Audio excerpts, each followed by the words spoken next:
নমস্কার বন্ধুরা, সবাই কেমন আছেন? আজকে আমি বানাবো হেলদি, টেস্টি আর সিম্পল একটা রেসিপি। চলুন দেখে নিই এর জন্য কি কি লাগছে। এখানে নিয়েছি কালো জিরে, একটা তেজপাতা, গোটা ধনে, গোটা জিরে, পরিমাণ মতো লবণ আর হলুদ।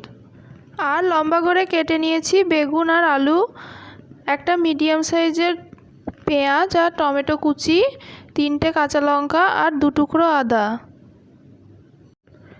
এরপর নিয়েছি সর্ষের তেল আর মৌরলা মাছ।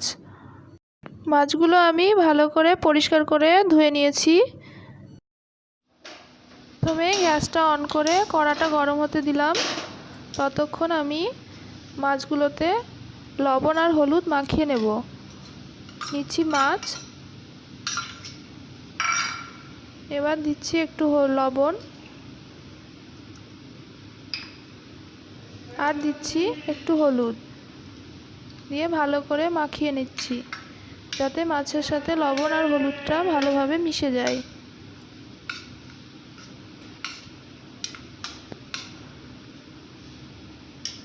কড়াটা আমার গরম হয়ে গিয়েছে, এবার দিয়ে দিচ্ছি তেল।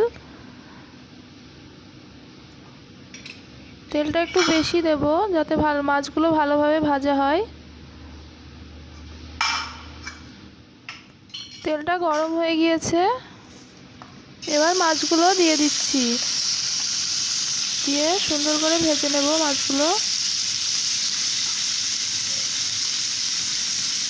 গ্যাসটা আমার বাড়ানোই আছে।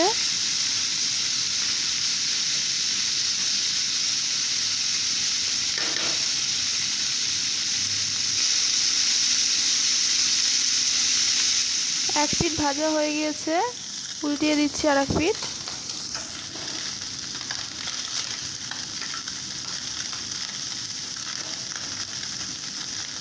ভাজা হয়ে গিয়েছে, মাছগুলো এবার তুলে নিচ্ছি।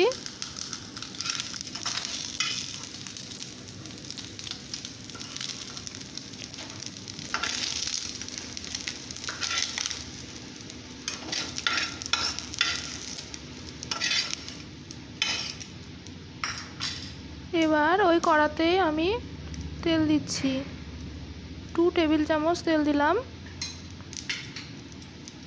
দিয়ে এবার কালো জিরে আর তেজপাতা ফোড়ন দিলাম,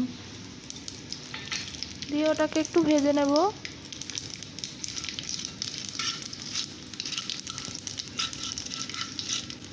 এবার কেটে রাখা আলুগুলো দিয়ে দিচ্ছি।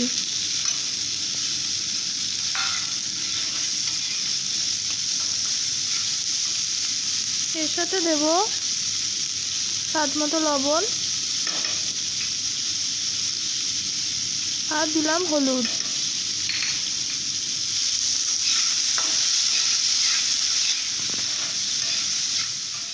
এবার আলুগুলো হালকা ভাজা হয়ে গিয়েছে, এবার দিচ্ছি টমেটো কুচি।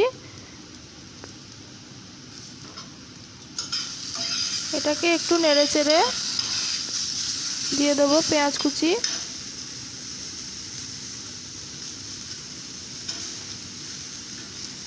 দিয়ে এগুলোকে একটু ভালো করে ভেজে নেব।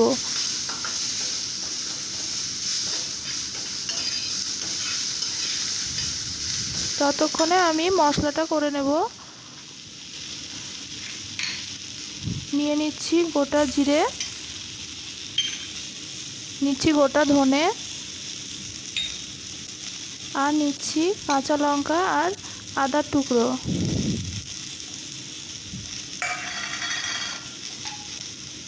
দিচ্ছি একটু জল, মশলাটা এবার করে নিচ্ছি।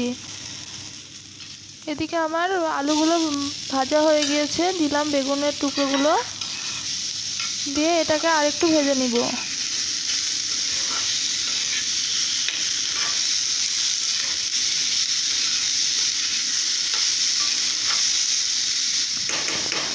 দেখুন আলু বেগুনগুলো ভাজা হয়ে গিয়েছে, এবার মশলাটা দিয়ে দিচ্ছি। মশলার সাথে একটু জল দেব,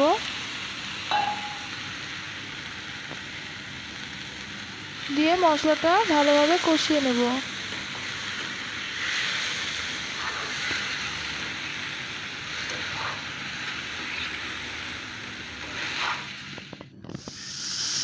মশলাটা আমার কষানো হয়ে গিয়েছে, এবার একটু জল দিয়ে দিলাম যাতে আলু বেগুনগুলো সেদ্ধ হয়। ওর মধ্যে ভেজে রাখা মাছগুলো দিয়ে দেব।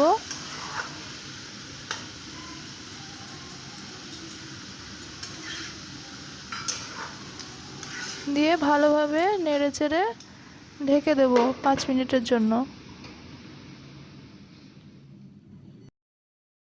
ফিরে আসছি 5 মিনিট পর। হয়ে গেল আজকের রান্না মৌরলা মাছের বাটি চচ্চড়ি। গরম ভাতে গরম গরম সার্ভ করে দেখবেন, আশা করি খুব ভালো লাগবে। এরকম আরও অনেক রেসিপির ভান্ডার নিয়ে হাজির হব, তাই এখনই সাবস্ক্রাইব করে রাখুন। ধন্যবাদ।